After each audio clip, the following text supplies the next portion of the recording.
اخلاق کی ٹھنڈی چھاؤں میں جینے کا سلیقہ ملتا ہے، اخلاق کی ٹھنڈی چھاؤں میں مرنے کا طریقہ ملتا ہے، مرنے کا طریقہ ملتا ہے، ایمان کی پیاری باہوں میں یہ منبع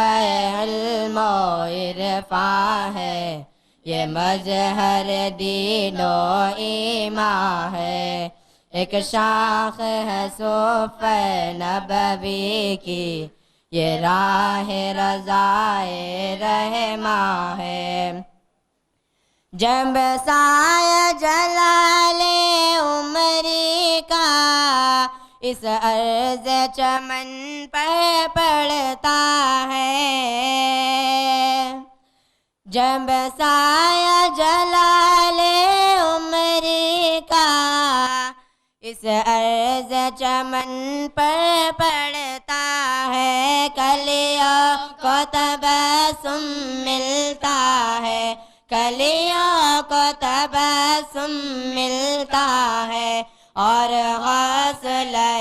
گل بڑھتا ہے، یہ منبع علم و عرفاں ہے، یہ مظہر دین و ایمان ہے، ایک شاخ ہے صوف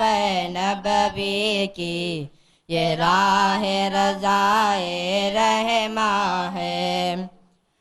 عارف کے جگر کے ٹکڑوں سے ہے صحن چمن میں شادابی، عارف کے جگر کے ٹکڑوں سے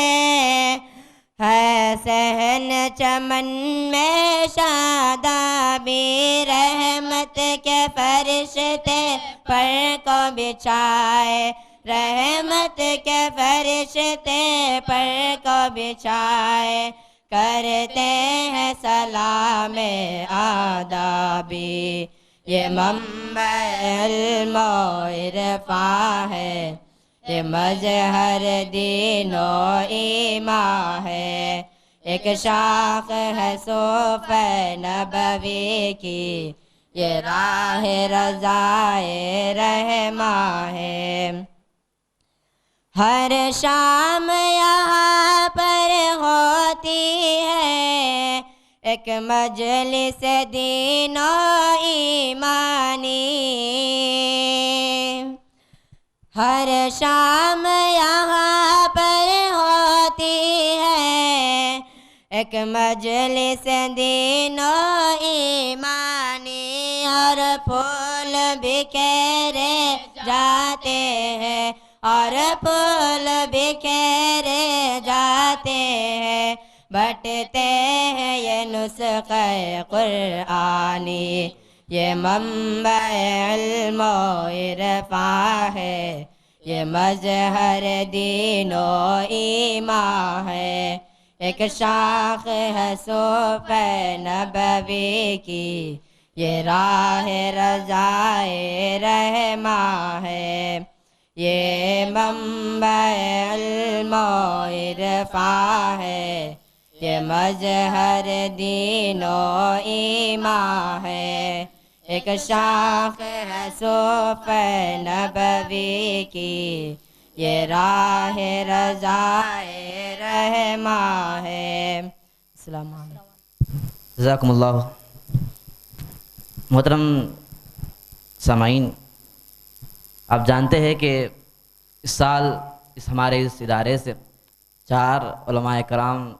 فضیلت تکمیل کی ہے۔ انشاءاللہ اس کے بعد ان 4 علماء سے کچھ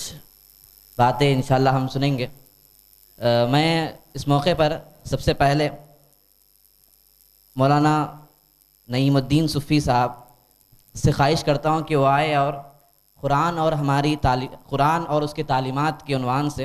ہمارے سامنے کچھ باتیں پیش کریں۔ وقت کا خیال رکھیے۔ السلام علیکم ورحمۃ اللہ وبرکاتہ. الحمد للہ وکفی وسلام علی عبادہ الذین اصطفی. اما بعد فاعوذ باللہ من الشیطان الرجیم. بسم اللہ الرحمن الرحیم. وَلَقَدْ يَسَّرْنَا الْقُرْآنَ لِلذِّكْرِ فَهَلْ مِن مُدَّكِرٍ. صدق اللہ العلی العظیم. وقال رسول اللہ صلی اللہ علیہ وسلم خیرکم من تعلم القرآن وعلمہ او کما قال علیہ الصلاۃ والتسلیم. محترم عزیز ساتھیوں اور ڈیس پر تشریف فرما میرے خاص مہمان اکرام اور میری ماں اور بہنوں، السلام علیکم ورحمۃ اللہ وبرکاتہ. میں نے آپ کے سامنے قرآن کریم کی جو آیت رکھا ہوں وہ دراصل اللہ تعالیٰ نے قرآن کریم کے اندر یہ بات فرمائی کہ ہم نے اس قرآن کو نصیحت کے لیے ایک آسان ذریعہ بنایا ہے، تو ہے اس کے ساتھ کوئی نصیحت قبول کرنے والا. قرآن کریم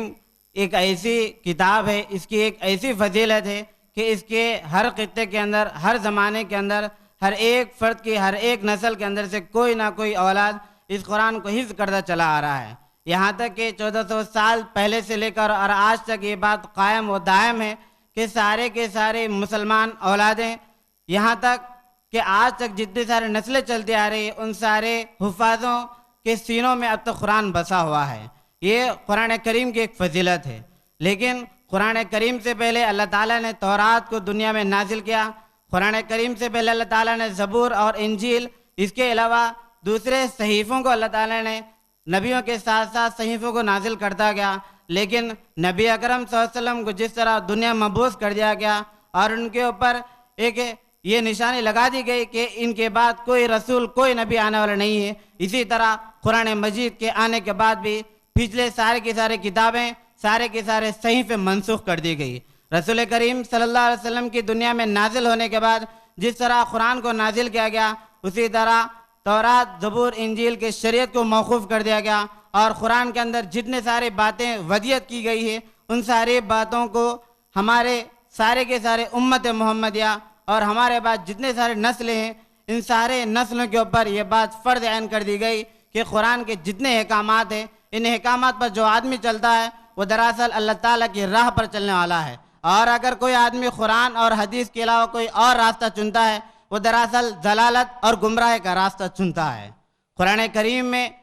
رسول کریم صلی اللہ علیہ وسلم کی احادیث مبارکہ میں یہ بات آئی ہے کہ ان اللہ یرفع بہذا الکتاب اقواما ویضع بہ آخرین، کہ اللہ تعالیٰ اس کتاب کے ذریعے، اس قرآن کریم کے ذریعے اللہ تعالیٰ چند قوموں کو بہت فضیلت کے درجوں پر پہنچایا. اور اسی قرآن کریم کی وجہ سے اللہ تعالیٰ نے بہت ساری ایسے قومیں ہیں جن کو اللہ تعالیٰ نے بہت نیست و نابود کر کے رکھ دیا. تو قرآن کریم کی بہت ساری فضیلت یہ آپ کے سامنے ہے. مختصراً یہ ہے کہ قرآن کریم ایک ایسی بابرکت چیز ہے، بابرکت کتاب ہے کہ اس کے علاوہ کوئی آدمی کبھی صحیح صراط المستقیم پر نہیں چل سکتا. قرآن کریم کے اندر اللہ تعالیٰ نے ایسی چیز، ایسی ربوبیت اور ایسی قوت پیدا کر دی کہ حضرت عمر فاروق رضی اللہ تعالیٰ نعوذ باللہ من ذالک، حضرت محمد مصطفیٰ صلی اللہ علیہ وسلم جو کہ نبیوں کے سردار ہیں، انہیں قتل کے ارادے سے باہر نکلے. اس کے بعد جیسے ہی معلوم ہوا کہ بہن اور بہنوئی نے اسلام قبول کر لیا، اور جیسے ان کے گھر کا دروازہ کھٹکھٹایا اور جیسے ہی سورہ طٰہٰ کی آیتیں سنی تو ان کے دل کو موم کر کے رکھ دیا گیا. اور اس کے ساتھ ساتھ حضور اکرم صلی اللہ علیہ وسلم کے سامنے سارے کی ساری دنیا کی دولت لا کر نازل کر دی گئی. لیکن اس کے بعد اللہ تعالیٰ کے رسول نے صرف اور صرف حامیم سجدہ کی چند آیتیں لوگوں کے سامنے رکھی، تو آدمی صرف اور صرف دل نہیں بلکہ سارا کا سارا رنگ اور اس کے ساتھ ساتھ سارے کے سارے چیزیں متغیر ہوتے چلی گئی. یہ قرآن کریم کی فضیلت ہے. اس کے بعد اور حضرت طفیل بن عمر دوسی رضی اللہ عنہ جو کہ صرف اور صرف عمرے کے ارادے سے کعبہ کے قریب آئے، اور کفار مکہ کی یہ عام حالت ہے، یہ عام عادت ہے کہ وہ جتنے سارے لوگ آتے ہیں ان سارے لوگوں کے اندر یہ بات ٹھوپ دیں کہ نعوذ باللہ من ذالک رسول کریم صلی اللہ علیہ وسلم جادوگر ہے، رسول کریم صلی اللہ علیہ وسلم شاعر ہے. اس طرح کے الفاظ حضرت طفیل بن عمر دوسی کان میں بھی آئی. لیکن حضرت طفیل بن عمر دوسی نے جیسے قرآن کریم کی چند آیتیں سنی تو ان کا دل بھی موم ہوتا چلا گیا. یہ قرآن کریم کی فضیلت ہے. میں اپنے اسی بات سے اپنی بات کو ختم کرتا ہوں. وآخر دعوانا ان الحمدللہ رب العالمین. جزاکم اللہ حسن الجزا۔ ابھی یہ ہم سن رہے تھے مولانا نعیم الدین صفی صاحب۔ میں اس کے بعد ایک اور تقریر کے لیے جو اسی سال فضیلت تکمیل کیے ہیں مولانا توفیق صفی صاحب سے میں خواہش کرتا ہوں کہ وہ آئے اور مدارس کی اہمیت کی عنوان پر ہمارے سامنے خطاب فرمائیں۔